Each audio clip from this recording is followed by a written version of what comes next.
is all about the notion of reparations, and particularly interesting to us on the committee is the part where it says we commit to actually doing something about it. It's not merely saying we know these things happen, but we commit to being better neighbors. And so this is something we're already on the road to talk about. Really, with that said, I just want to thank everybody for being here and to encourage you to interact with us today as we begin this process of exploring this and trying to share with you what we've learned, and also learn from you what you have to tell us about this topic. And what's your name, sir? Oh, I go by Bruce Elliott. Okay, you know me, I'm Pam. Do I need this? I guess I do. I'm just going to ask you to participate in a little exercise. I'm going to read some statements. If you hear one that you can answer yes to, please stand. Once you've stood, if you hear the next one and it's still yes, you can stay standing. But if it's no, sit down. And if you hear one later that you can say yes to, stand again. Okay? So that's pretty simple. Number 1, please stand if you were able to go to college. Stay standing or stand if you have ever owned a house in a neighborhood of your choice. Stay standing or stand if your family owned farmland. Otherwise, sit down. If your family owned farmland. Oh, family. Let's say at any time in your family's history. Family history. Stay standing or stand if you have inherited any amount of money. Stand or stay standing if you feel you have adequate health care. Stand or stay standing if you were taught in school that your ancestors played an important role in the settling of America. Repeat that. Stand if you were taught in school that your ancestors, meaning who settled America, played an important role in the settling of America. Number 7, please stand if you have been refused service at a restaurant. Well, I haven't, but I'm still standing. I don't count. Stand or stay standing if you have been pulled over and threatened by the police for a minor infraction.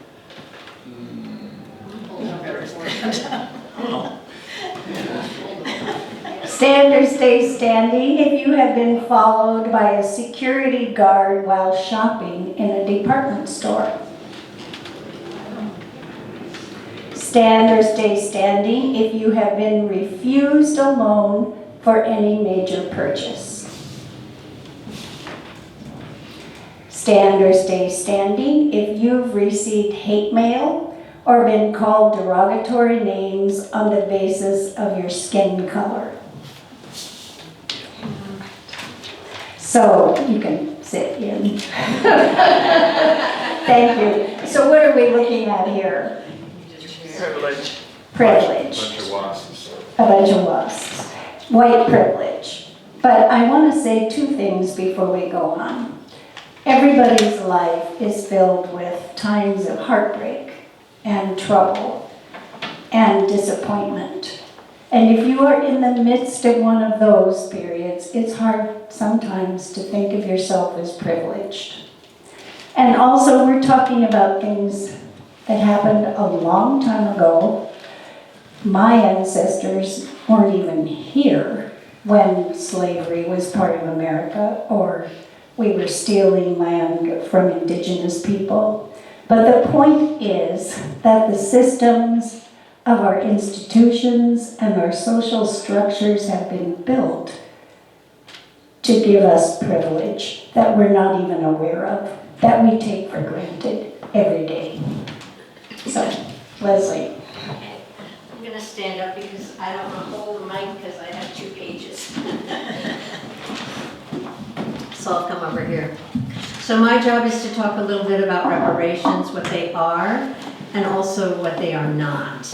And so I'm going to start with, we often think of reparations as kind of how they're often defined, which is repayment for past harm. And reparations aren't new. They've been around for a long time. So think about people who have been harmed in their workplace receiving a reparation. The Japanese Americans were given reparations for being sent to internment camps during World War II. So we do reparations in this country. I guess that's my point. This is not new just because we're hearing it around Indigenous and Black Americans right now. But when we talk about reparations for Indigenous and Black Americans who have been harmed by the lingering effect of stolen land, stolen bodies, stolen labor, lost lives to forced assimilation and racial discrimination, then reparations becomes a little more nuanced. So how do we repair harm for generations of injury? So we're grappling with that question in the racial justice team. I would say states and governments and higher institutions of higher education are grappling with this. So I'll give you an example. Yale University did a ton of work to look at their responsibility for slavery and the slave trade, and they made a formal apology for that. But that's not really reparations. That's the beginning. It's an acknowledgement, kind of like our acknowledgement every Sunday. It's an acknowledgement. And we're grappling with that. And so we're not going to figure that out today. So what are reparations not? And I'm going to just cite up at the beginning that this is not necessarily my brilliant thought. This actually comes out of training that many of us attended at Minnesota Interfaith Power and Light. So I want to cite them. These 4 things come from them. So reparations are not apologies. As I just said, Yale made an apology. That's not a reparation because it doesn't do anything about the harm. It just apologizes for it. And for us personally, as Pam was kind of saying, we can't really apologize because that harm happened generations ago. We weren't there. We had no agency in those decisions at all. But what we can do is do something now with what we have in front of us now. It's how we act. It's how we vote. It's how we go in community with people. And one of the trainers in our workshop said something that really stuck with me on this point. And she said, we need to act differently now. That's our agency, so that our children and our children's children don't look back on this time and want to apologize for us.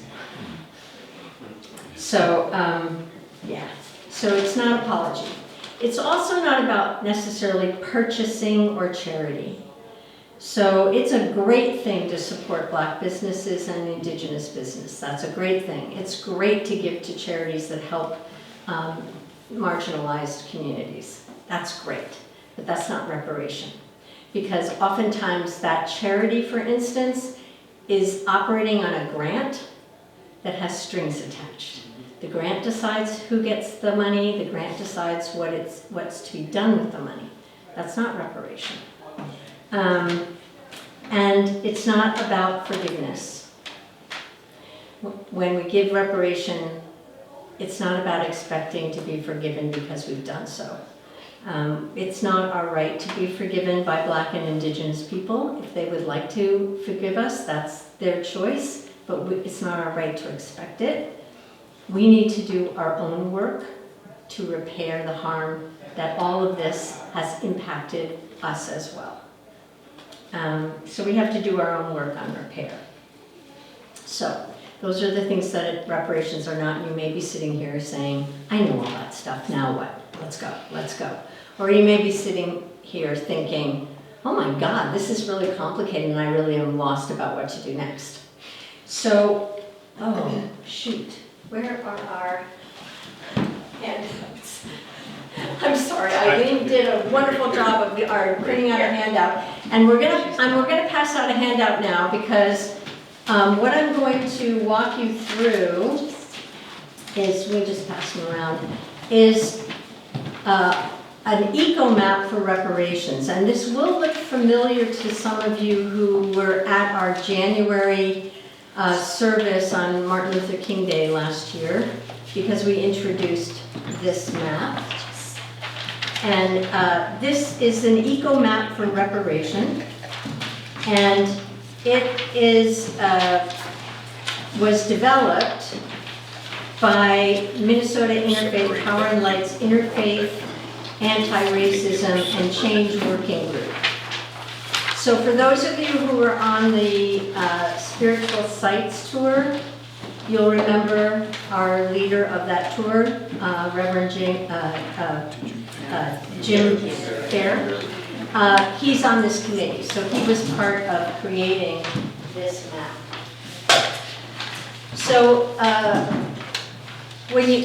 they developed this map because they wanted to create a tool for people to both understand the concepts of reparation, but also to sort of have a roadmap for how to plug in and where to start. And you'll notice it's a Venn diagram. So reparation is the yellow circle in the middle, and there are these circles around it, and they are interrelated.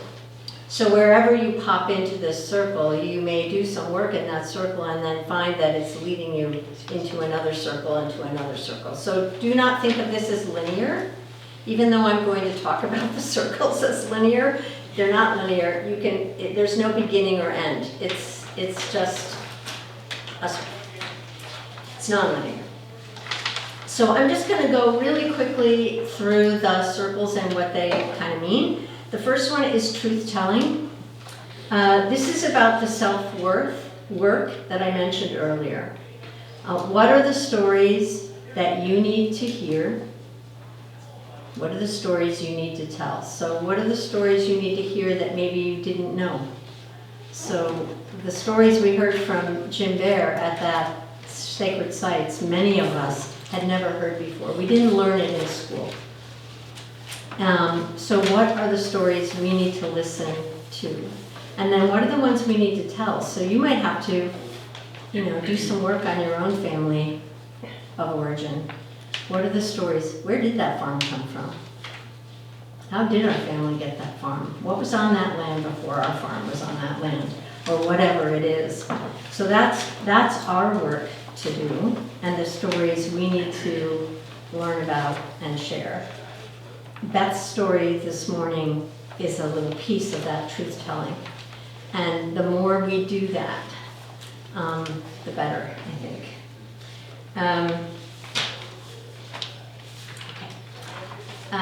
Spiritual practice is another circle on this map, and I really appreciate the fact that they included that. Because when you do truth-telling, when you listen to those stories, when you listen to the pain and the story of somebody telling you how it feels, like I was just hearing about a woman who was saying, a Black woman who said, this week, it was so painful to hear yet again that Black women leadership has been rejected, because she takes that as a personal. And so when you hear those stories, it's hard and it's painful and it hurts. And so we need to have a spiritual practice to keep us going through this. And the practices are in all of the spiritual, it's not just Christian, it's in Jewish, it's in Muslim, it's in spiritual, whatever spiritual practice that you are participating in, it's indigenous for sure. There's an element of spiritual practice that's built in for us. And next week, we're going to share a little bit more about that. Travis is going to be here and he's going to talk a little bit about American Baptist history. Next And- month. Next month. Talk about December 1st. Yes, sorry. Yes, next month. Thank God, not next week. So that's the spiritual practice one. And then there's relationship with, and this is really about finding opportunities to engage with people who don't look like you. For some of us, we may engage with people who don't look like us all the time, and it's integrated into our lives, and for some of us, it is not. I'm Yeah. not sure I understood spiritual practice. Well, spiritual practices, so when you're doing the work of reparation, it's hard work and your spirit might get a little hurt and you need to have some way to self-care. And, Okay. or you have to have, another way to look at it is, you know, why reparations? Well, reparations, we have reparation stories in our theology that is underpinning why reparations are important. So there's a spiritual element to it. And that's about all I can help you with, because I'm just learning this too, Randy, so relationship is finding opportunities to engage with people who don't look like you, and our job is to show up not as the person who's there to tell our neighbors how to do things differently, but to enter into the interaction the way they would like us to be there. So I think of the powwow that some of you, I think, attended. You know, it wasn't our job to go there and dance with them or play the drums with them. Our job was to be welcomed by them, and hospitality was generous for them to invite us there and to experience their festival, their rites. And then there's a circle on political solidarity. These are opportunities to listen, hear, and follow the lead of Indigenous or Black leaders versus being there to help them. So it's different than tutoring kids on the north side. Sometimes it means we go where they are doing the work and we follow their lead in what they need us to do, to be an ally. And that, I think, for a lot of, I'll say myself, and for other white people, I think it's hard because we have led so many things for so long, it's hard to be the one to step back. And you might have an idea, but it might not fit with the way they're looking at things. I learned that when I was on the board of Green Card Voices. And I realized that, you know, I was always jumping in when there was silence. And I had to teach myself, shut up, because that's not how they process. and when you start putting yourself in there, then nobody else says anything. And so I just had to learn to shut up and follow. And then the fifth one is wealth return. And this is the financial part of reparation. So some of that work is being done currently, and I just got a few examples. So in St. Paul, they've established an inheritance fund to help low-income families from the Rondo district get a home. And you have to qualify for that help. You need to be a descendant of the people who lost their home when they put 94 through the Rondo neighborhood. So it is a reparation to those descendants, and there are no strings attached. They don't have to buy a house in the Rondo district. They can buy a house anywhere they want. But it is to reestablish a return of wealth through home ownership to the people of the Rondo neighborhood. So that's something that's happening in St. Paul. The federal government has a House resolution right now to establish a commission to study and consider a national apology and proposal for reparations for the institution of slavery and subsequent racial and economic discrimination of African Americans. That is called House Resolution 40. It is stuck in committee. It has not been voted on. And my guess is that it will be stuck in committee for quite a while. So maybe this is a place we can add our voices to, I don't know. When I looked it up right as I was putting these notes together, because I did write to our two senators about it a long time ago. But I looked at it and it's saying still now it has a 7% chance of being passed, and that was before the election. So I'm pretty sure it's gonna be a hard road. And then there are individual ways that we can do financial reparation as well. I actually met a person who is actively in the process of arranging so that when they can no longer live in their house and on their land, they're giving their land back to the tribe of that area.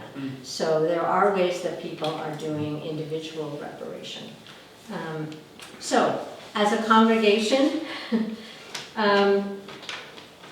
you're all going to help us discern how do we do reparations with the monies that we have. So we have the $1,000 that we budgeted, and then through Randy and Sarah's really generous making it possible for us to use the money from the workshop that Randy just did. We have another $2,000 in that fund. So that's part of what these 4 sessions are going to be about, is kind of helping us start to discern how do we do reparations as this church with what we have. So I will turn it over to... No, should we have a little bit Oh. of discussion now? Of course, you can have it. I'm just glad I'm done.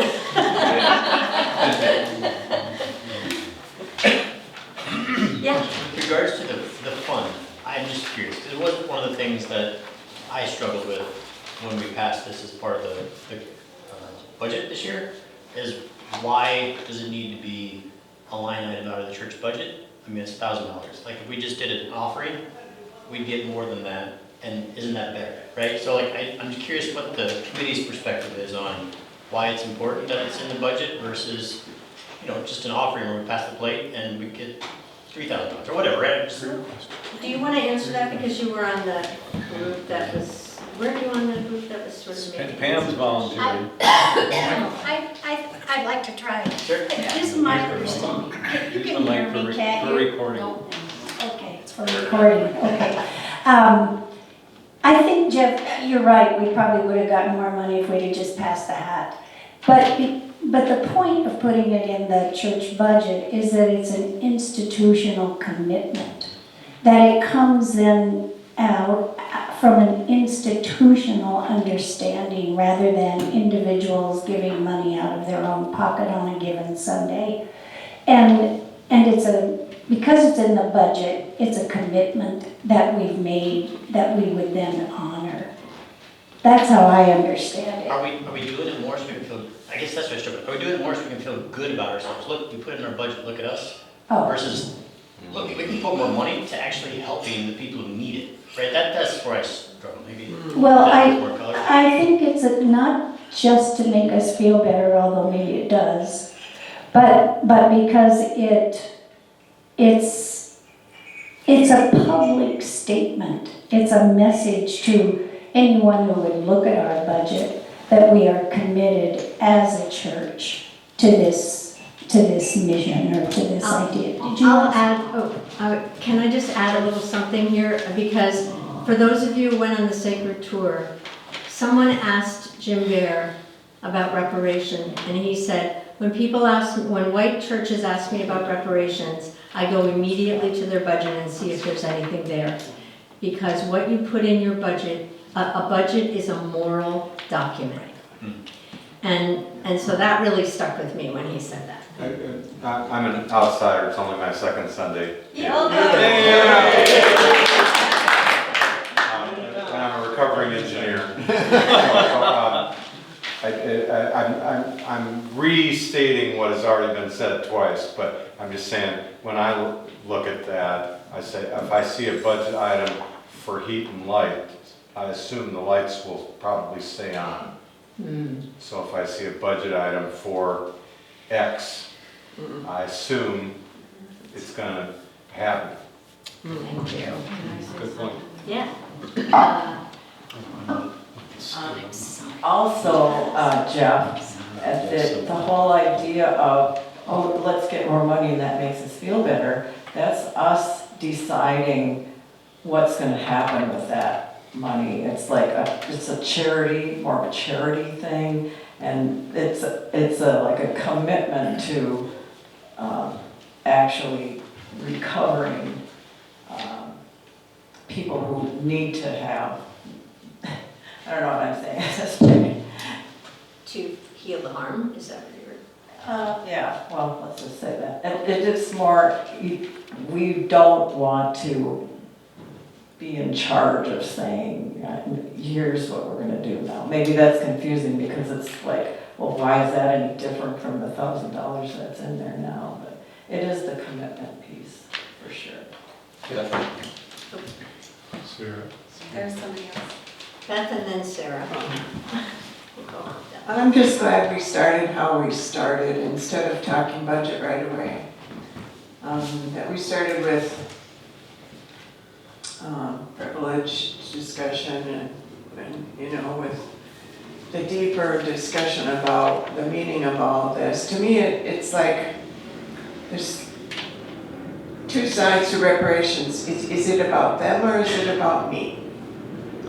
And if it's about me, it's about how I feel my own guilt or what my family did that was wrong, and when we start making it about us is when we get hung up, I think. When we just say it's about them and the pain that was imposed upon them in an institutional way, then I think we get ourselves out of it. And that's what I appreciate, is just getting rid of the more white privilege, which is to talk about our place and what we think and what we want, but just instead to focus on the harm and on the other. You know, that helps me a lot.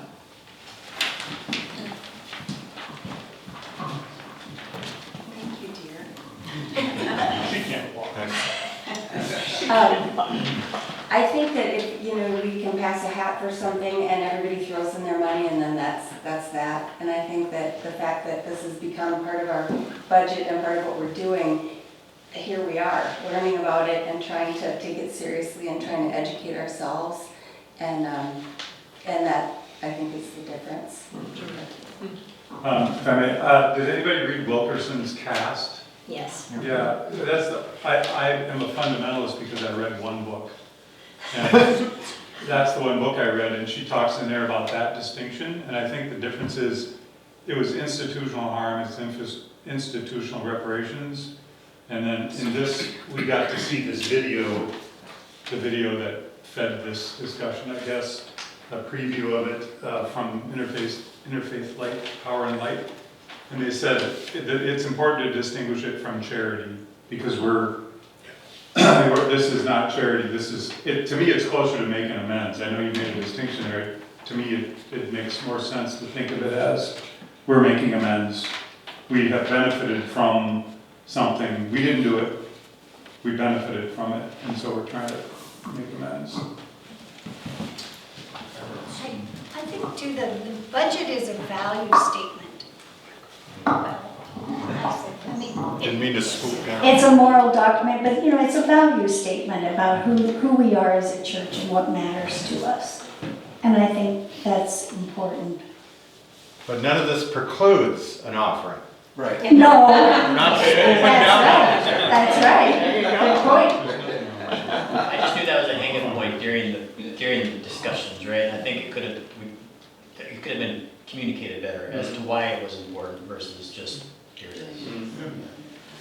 That's no doubt true, and I was just gonna say, if your concern is we could have gotten more money to where it should go by taking the other route. I guarantee you that we will find ways, you know, if that's your desire, you know, because I think this is just gonna be, this being in the budget's just a burr under the saddle, and it'll be there next year, it'll be there the year after, it'll be there long after I leave the church, you know.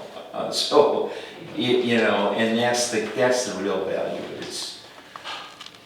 This is what we're doing, and I think we're doing it for the foreseeable future, you know, so. Take her Can I make a quick comment? Yeah, you sure, well, can Scott? Let's go quick. Thank you, Bruce. Yeah. No, this is not to further that discussion, it's to broaden our thinking. We've talked about indigenous and black people.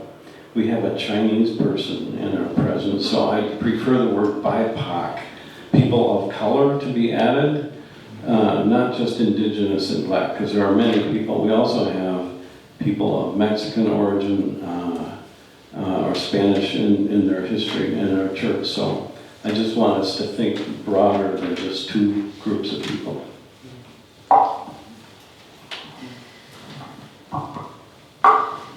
You're on the.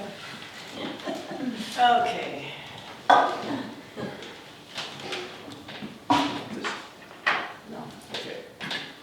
So, you've seen that eco map, and there are, what is it, 5 different categories? And the first one is truth-telling. And we talked about that a little bit here with, well, I didn't learn that in school alone, neither did I. Nobody has heard the stories of the schools where they stole the children out from them. And now we are facing these truths that are coming around now. There's a lot of variety in how you can do it. Yes, tell the stories, your stories you tell your stories, and let other people tell their stories, and see how that stacks up. And we can cite all of the treaties that were wrote at, and all of it goes back to some harm that has been done. Now, with our personal stories, we examine our own history, and eventually that helps us to view our own intersection with reparations. MNIPO, Jessica specifically, has given us some really good examples here. She's got a 3-part process for storytelling. And let's see, I don't know, do you really want those 3 parts? Find the truth of where you come from, your cultural or biological ancestry, identifying the points of interaction and harm to non-white folks. Is that better, Scott? Thank you. Non-white folks. The second is to take action to make specific repair for those harmful interactions. And the third is to observe the sense of repair in self, in the sense of freeing ancestry from past wrongs and righting the ship for your future descendants and generations, which is hopefully feelings of freedom, of weight being removed, and greater harmony with others moving forward. The cost of your reparations being vastly outweighed by these benefits. So her story, she has a couple of stories. She looked into her ancestry, and one of her great something grandfathers was he was in charge of, what was that thing? They went to, yeah, okay. They were the Dutch West Indies Company established in what is now Manhattan. And there was an outpost, at that time it was an outpost to facilitate the transatlantic slave trade. Two things stand out, and one is that her grandfather included in that project was a wall. There was a wall built to keep the indigenous people out of there, and it was built by enslaved people. And do you know what what is that one is called right now? Wall Street. Wall Street, yeah, so it's like, it is here now with us, it's all around us. You can look at it and see it. And then it had, that outpost had another main street called Broadway. So we've got that about us too. So to find our truth, is that you want to see where you came from, figure out where white people broke stuff, where we caused pain, where our white supremacy had an impact on others. And the second thing is to act on that, and then to notice the effect it has on us, so we can be free, so our descendants can be learning from mistakes that were already made by other people, and that they can free our ancestors by bringing them into the story too. But taking action is an important one there. And how many people have done some research into their ancestry? Quite a few. Does anybody have a story to tell about that? Let's let them talk. That's. Well, my dad's great uncle Could we was turn on the one. mic for the video? Oh, Sorry. Go for it. You don't know if we need it? We do. my dad's great uncle came up the Mississippi to Fort Snelling in 1843, was part of the whole thing about establishing the St. Anthony and stealing the trees essentially from the Ojibwe at Mille Lacs. And Daniel Stanchfield, made the agreement with Bugganageeshik at Mille Lacs to buy the timber rights at a cheap price. Now we know that Stanchfield went on, had a family, he had more children probably because of his wealth, and here we go. There's my white privilege, is that my dad was born, and all of that. So I can feel it when I go back to that story and say, okay, my DNA benefited from that transaction. Somebody else had.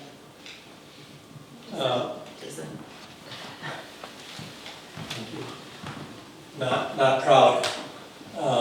We traced the Harvey ancestry back to 1764. There was a newspaper article at that time about the war with the Indians in Maine, and how they burned down the barricade around the Harvey family property.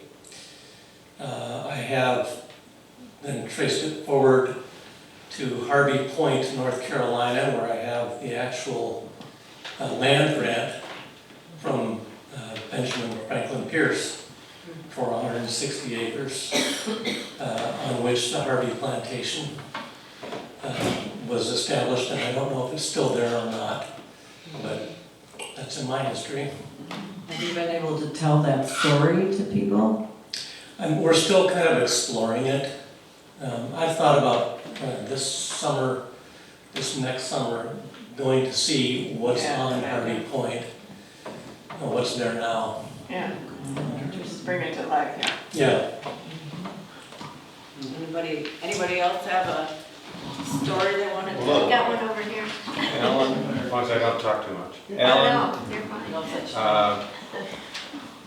Let's see, my great grandfather was Daniel Boone.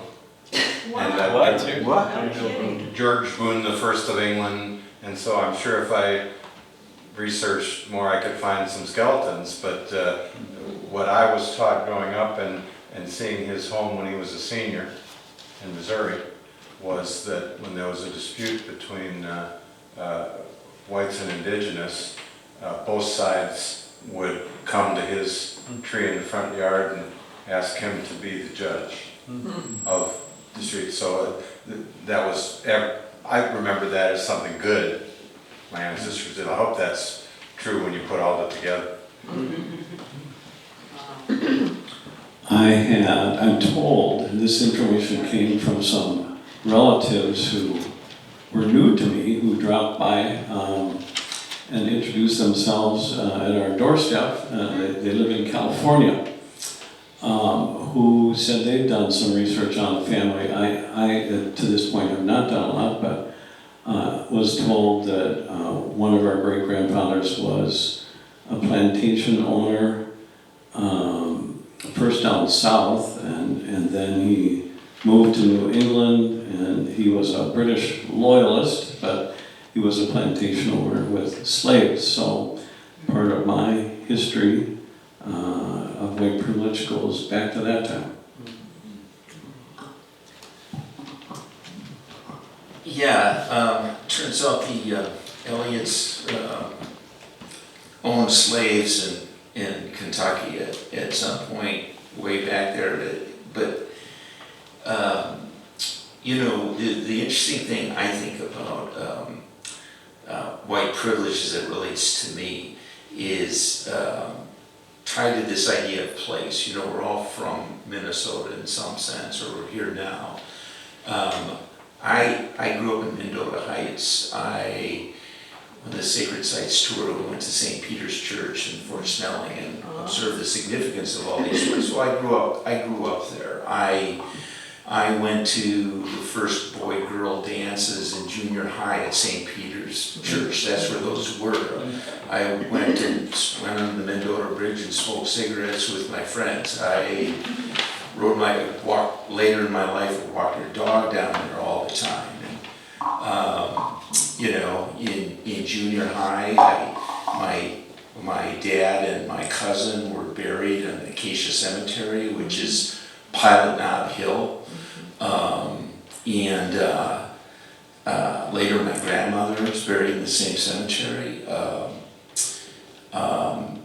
And all of this came to pass. I went to Henry Sibley High School, whose mascot name at that time was the Warriors.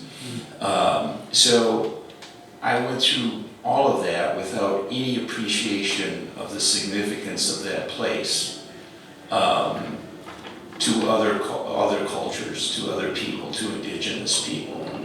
So when I look back now and I think about the fact that Acacia Cemetery is a beautiful, beautiful place where I go and kind of meditate from time to time, is also bisected by a road, the other side of which was the Dakota burial grounds that were desecrated and bulldozed and mined for sand for building and construction.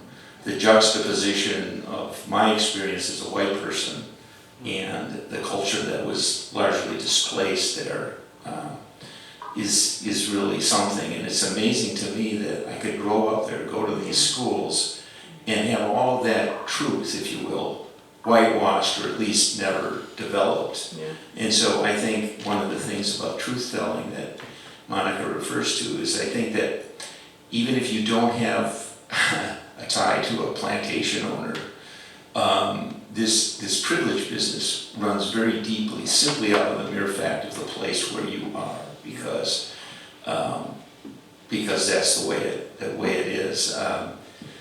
The funny thing is, to me, it's just amazing that Henry Sibley High School is created, and we call ourselves the Warriors, with no one ever said a word about the possible irony of this, because this is the guy who was the governor from 1858 to 1860, who later formed the military commission that led to the sentencing of 303 Dakota warriors after the 1862 war, to sentence them to death. So, you know, none of that in any way percolated to the surface for anybody who went to Sibley, graduated in class of 71, that's for sure.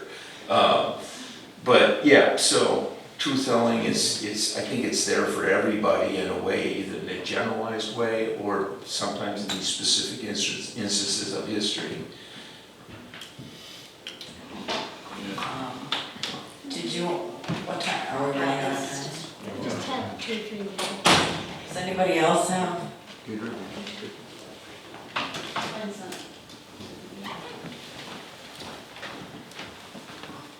Just that, well, it's my dad, but I was adopted into that side of the family, but I think it was his great-grandfather, but was given that land in North Dakota to farm, and how, we see that as kind of heroic in the work that he did to develop that land and farm it, and the homestead is still there. Most of the families they sold off their parcels, and so there was some inheritance there. I was left out of that because I was adopted in. So there's that, but I'm kind of glad. No, but yeah, now it's just the 10 acres with the house on it that's crumbling, and my cousin likes to vacation there, and they built tree houses and sheds and things, but anyhow, that's kind of where I grew up, running around at the farm. And my brothers did inherit my great uncle's spot, and one brother's is kind of owns that, so they've got a second home. Yeah, and we know that land belonged to somebody else first, and it was taken. Yeah, and even if you have if you don't have a direct connection through your ancestry or through anything, you can just pick something that interests you, or something you heard about, or somebody told you something, and just, run with that. It's a help to you as your generation, and it's a help to the people to come and to the ancestors to get those stories out there and get them paid attention to. Does anybody else have anything they want to say? Should maybe mention the next. Oh. Yeah. Yeah, there are 3 more of these things. December 1st at 11, and the topics are reparation and the ABC and Judson. It's American Baptist. What, church? American Baptist Church. Sorry, Corporation? ABC. Thank you all for coming, I really appreciate it. Thank you for sharing.